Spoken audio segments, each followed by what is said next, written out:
Firearms Amnesty Month, Surrender to Safety. To help us unpack more on this topic, we are joined by Mr. Itetila Shapaka, the Chief Inspector at the Firearm Control Division in the Namibian Police under the Ministry of Home Affairs, Immigration, Safety and Security. Mr. Shapaka, good morning and welcome to the Government Information Center. A very good morning to you. Good morning to the viewers out there. And many thanks for having me. Okay, let's get right into the conversation of the day. Please elaborate to us what is Firearms Amnesty Month and what is it aimed at and how long is it? All right. Many thanks indeed for the question. When we are talking about Amnesty Month, we are referring to September month per se. September month was initially declared Amnesty Month by the African Union pursuant to the 2063 agenda of silencing guns in Africa by 2063. Now, initially in 2017, July 2017, that is, there was a meeting ordinary meeting that is, for the heads of state and government, where they decided that September month will be an amnesty month, and the initial target was to silence guns by 2020. Now, in meeting on amnesty, then subsequent to that, in 2020, Johannesburg, South Africa, then decided to extend the amnesty to 2030.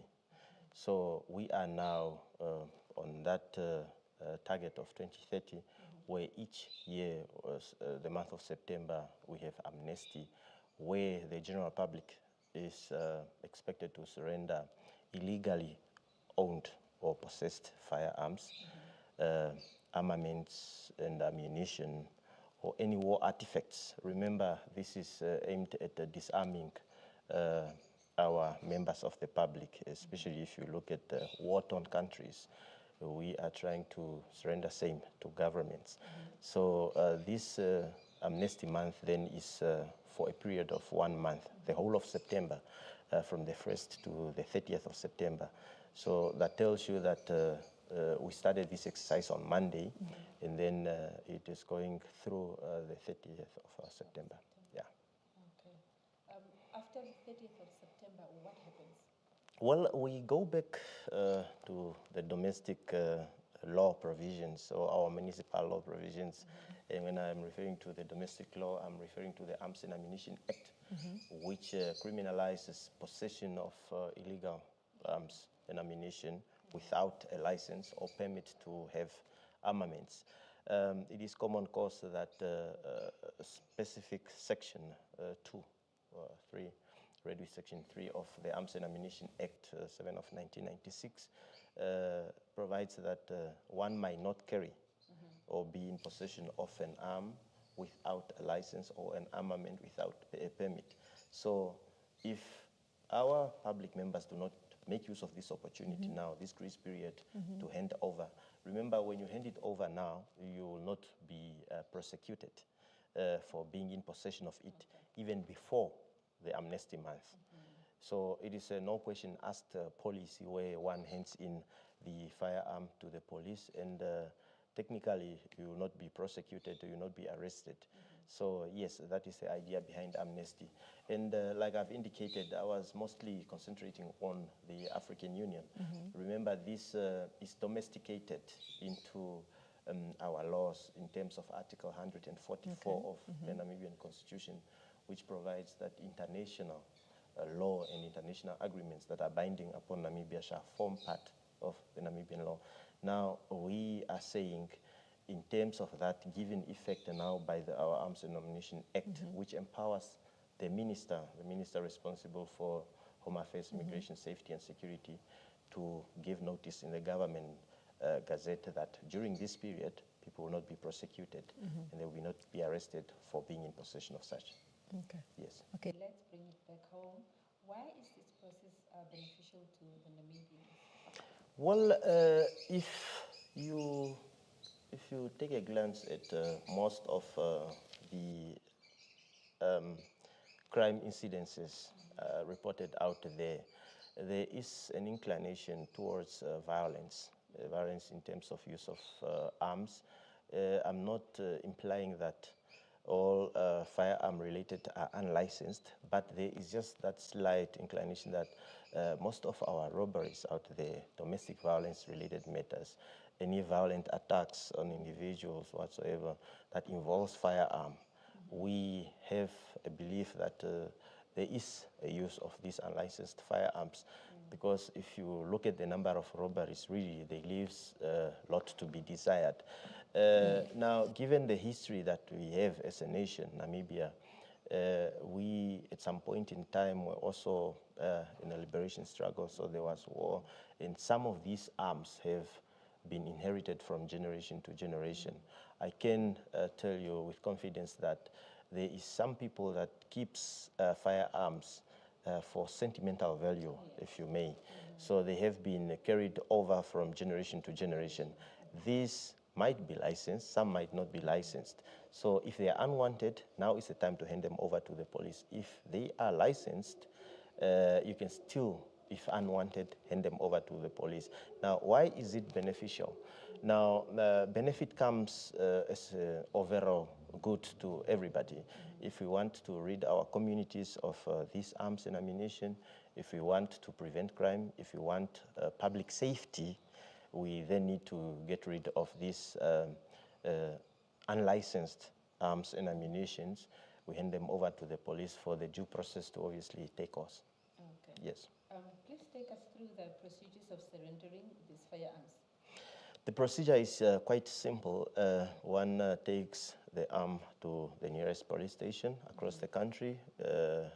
Perhaps that was also coming up. We do not have designated police stations per se. We have all police stations across the country where these firearms can be handed over. Now, it is important to note that there is some forms that are recording. They are specifically for statistics purposes, not necessarily to say that we'll follow individuals that handed them in or whatsoever the case might be. So, like I've indicated, the government notice that was issued by the minister is to declare this period as no prosecution. So people must not fear that maybe when their information is recorded at the police stations, they will be arrested later. No, this period, when you hand it in between the 1st and the 30th of September, one will not be prosecuted for having handed it in. So the procedure is simple. There is some forms and some registers that need to be completed by the officers at the police station. And remember, if for instance, if it relates to armaments or explosives that we have in our possession, like I said, given that history, then people having had in their possession, it is advisable that we either call the police to come and do inspection. You know, we know the police in our areas. They come and do inspection and declare whether or not it is safe to carry same to the police station. So I advise that we keep in touch with the nearest police stations. So the identity of the person surrendering this is protected, and also you said they can be surrendered at any police station, even in small towns, wherever there's a police station. Look, the idea is not necessarily about, it's not about the people. This is about the arms. So our concentration, or rather our focus, is not on the people.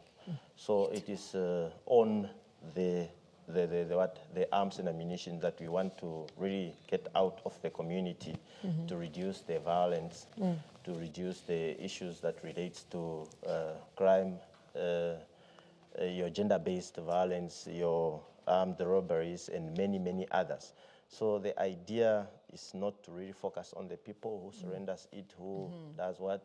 We want to have as many arms and ammunition, really voluntarily surrendered to the police during that period. So it's really important to encourage our general public members out there to really understand that now it's the time that we all have a part to play. We have a role to play in a sense that it does not focus on them.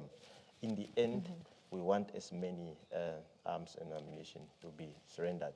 Now, it is important to note that many of the people that are in possession of these arms might not have access to platforms like this. And there is where comes the question, then how do we reach out to them? There is always somebody who knows something, you know. There is always somebody who has seen something. You also have a role to play to really go out there and speak to these people, encourage them to surrender these and ammunitions, because it is important that during this time, they will not be prosecuted. They will not be. If you're not comfortable, you can even hand it over to somebody to go and hand it to the police. We do not have what we refer to perhaps as a chain of evidence to see how it came about, because it's a policy of no questions asked.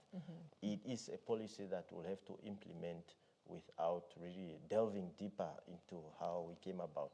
So the idea is to just hand over to the police, and then we take up from there. Okay, that was my next question, if I can hand over these firearms on behalf of someone else. In future, how will you ensure that gun crime does not become prevalent? Gun-related offenses, one cannot really have ultimate control in a sense that you have so many firearms that are licensed, and you cannot have proper control or regulation over these firearms, especially when you know that each and every licensed person can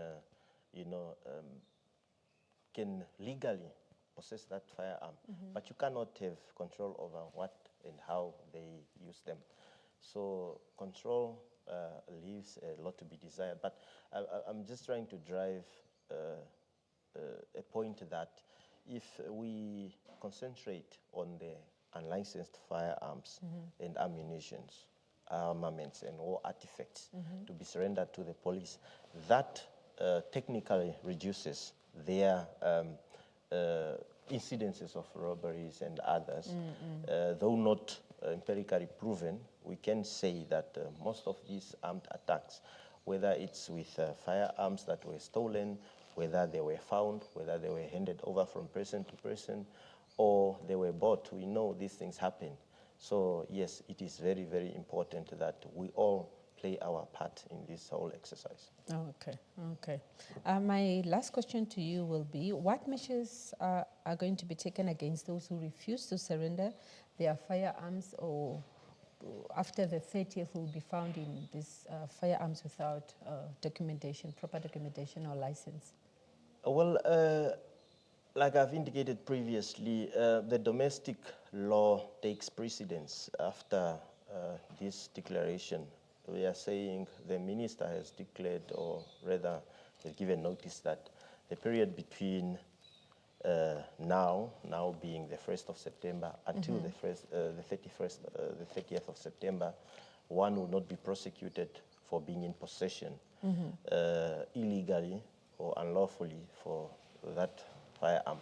Now, from the 1st of October, we go back to our domestic provisions that relates to possession, and the law that regulates same is the Arms and Ammunition Act. Now, the Arms and Ammunition Act, like I previously indicated, provides that one might not be in possession of an arm without a license, might not be in possession of an armament without a permit.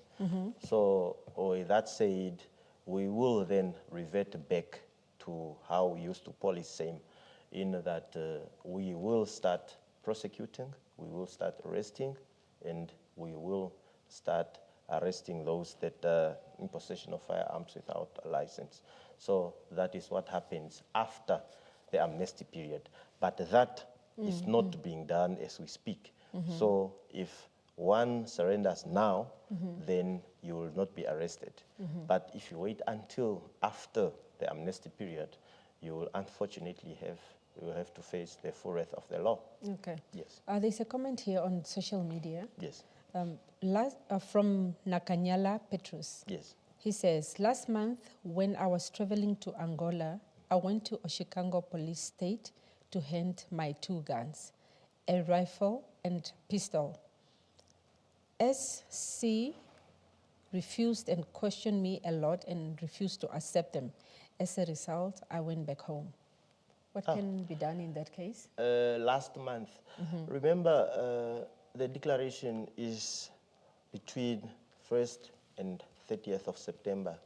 So last month, we were not in amnesty yet. Okay. So amnesty month started the 1st of September. SC that is mentioned there, I'm thinking it's station commander. Yeah. Now, a station commander can accept lawfully and legally owned firearms in a sense that we have a safe keeping register where if you are traveling, for instance, like he indicated he was en route to Angola, he could have given same to the nearest police station. Now, there is a register that we refer to as a safekeeping register. That register lasts for 30 days. So for 30 days, the police can keep that firearm in the possession. But there is another alternative that he could have done. He could have given written authorization to somebody to keep it for them. Or You mean the station commander? it can be somebody that they know. Because, look, for instance, we acquire firearms to use on our farms, but we don't stay on our farms 24/7. You're out here in Windhoek, but the rifle is on the farm. Now, the law requires that there should be a written authorization from the legal owner to the person that is in possession of the firearm. So that can only last for 14 days. Now, if you need to extend that to 21 days, then you need to approach the nearest police station, and it should be endorsed by the police station commander.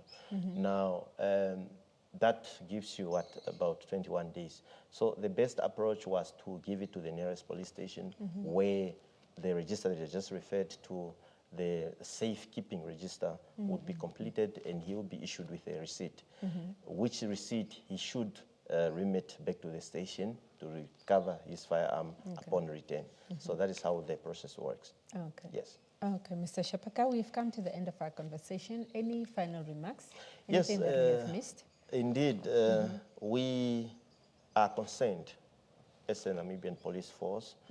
We should be concerned as a Namibian nation about the number of violent attacks out there. When I say violent attacks, I'm referring to generally your armed robberies, your domestic related offenses where partners are involved, and murders, many other. We should be concerned as a nation. And it is during these times that we want to urge the general public to really play their part, to surrender illegally owned firearms and unwanted firearms. You also want to, encourage those that knows people who are in possession of illegally owned or possessed firearms to really talk to them, to surrender these arms to the nation. If we are not concerned, these things, we see it out there in the media, the reports, they are really concerning. And we want everybody to really come on board for a safer Namibia, for public safety, for prevention of crime. So we are just urging the general public to really come on board to really play their part. Okay. Yes. Mr. Itetila Shapaka, the Chief Inspector, thank you so much for your time to share this information at our studio. It is a pleasure being here. Yes. Namibia, you heard it from the Chief Inspector himself. Please play your part for a safer Namibia. That is how we heard for you this morning. Goodbye.